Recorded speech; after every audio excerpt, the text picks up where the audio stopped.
This is a video that I thought I'd never do, and many would say that this video will not benefit me in the long run, but when it comes to this topic, I want to give my opinion on it, because it's getting out of hand. The issue at heart here is the toxicity of face ratings or facial attractiveness ratings, if that's even a thing. You have guys running around in my comment section, other channels' comment sections, throughout Reddit, in forums, giving people unjustified very low or very high scores. This creates problems where it unjustifiably takes hope away from men and their potential to improve. I had to walk people out of roping themselves, guys who reach out to me on Instagram in distress. This issue of getting ratings from a stranger is that you cannot know how knowledgeable they are when it comes to understanding facial attractiveness. I'm not saying I'm an expert, but at least I can back myself up with 100 plus videos backed by research.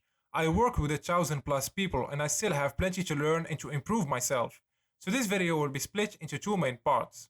Part 1 will talk about how beauty is objective, and Part 2 will talk about the problem with the black pill rating system. If you want to support the channel and get your face evaluated by me with personalized lookbacks and advice, link will be down in the description. If you want to read more about topics like these, you can check out my blog at neurfacerating.com. Without further ado, let's get this video started. So first of all, let's target the claim that attractiveness cannot be rated or you cannot put a number on it. If your beauty cannot be measured, then that means that beauty is subjective, and I already made videos refuting that claim. Beauty is indeed objective, and if it is objective, then that means that you can put a number on it. In fact, there was a study done on how beauty is objective and how it's measured in the brain. It has long been debated whether there is an objective biological basis for the experience of beauty, or if it is subjective and individually or culturally driven. To determine this, researchers showed average people images of masterpieces, classical and Renaissance sculpture, and modified versions of these arts with the less mathematically ideal proportions. They then used fMRI to measure activation of subjects' brain when they were exposed to either the beautiful ideal art or the less beautiful modified art. Researchers observed clear differential patterns of brain activation. It was shown that average people could easily come to consensus on which version was beautiful or not. And when the beauty was encountered, it activated predictable pathways in the brain to process it. Primarily, the insula appeared responsible for judging whether something was beautiful or not, and if something was beautiful, the amygdala would then be activated to provide an emotional response. Researchers state this suggests that both our capacity to detect beauty and enjoy the pleasurable sensation it elicits are strongly hardwired into our brain structure. The inter-rater agreement between raters of physical attractiveness in terms of Cron box alpha is typically around alpha equals 0.9. Which is considered a high level of agreement. Wood in 2009 found people agree strongly about extremes, very attractive and unattractive, but they have diverse tastes about the mid-range. For a person with average attractiveness, their ratings generally vary with about 2 standards deviation on a 10-point scale. Hence, the blue pill regarding diversity in preference holds true for people of average attractiveness, but not for ugly people, and maybe also not for very attractive people. Another agreement that can be made about the objectivity of beauty is the pretty privilege.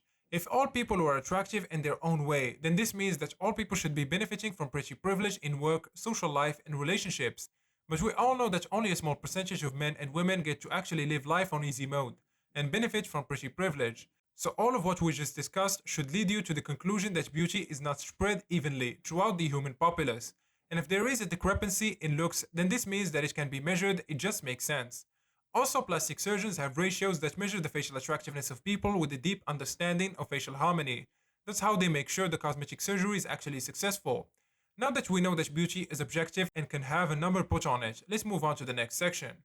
Now, what is the issue with the black pill rating system? Well, from my own experience with the community is the complete disregard to facial harmony. Now, I cannot go on explaining facial harmony in this video, but I have done a video on the subject you can actually check out. You have genuinely attractive men who have some flaws.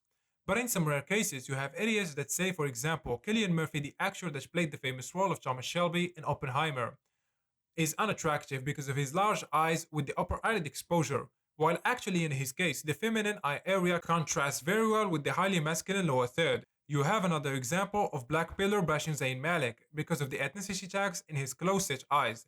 But again, his flaws suits his face. There are many other examples like this. When it comes to determining facial attractiveness, in my opinion, you have to look at two things: measuring ratios and facial harmony, which means how well the features flow together. If you just use facial ratios, the final rating would be off or unreasonably harsh. Or if you just focus on facial harmony, the rating would be too high. Most black pillars just measure ratios without considering in facial harmony and ethnic differences. But that's just my opinion. What do you guys think? Let me know your thoughts down in the comment section. That's it for today's video. I hope you guys enjoyed it. A like and subscribe will be highly appreciated. And like usual, catch you guys in the next one.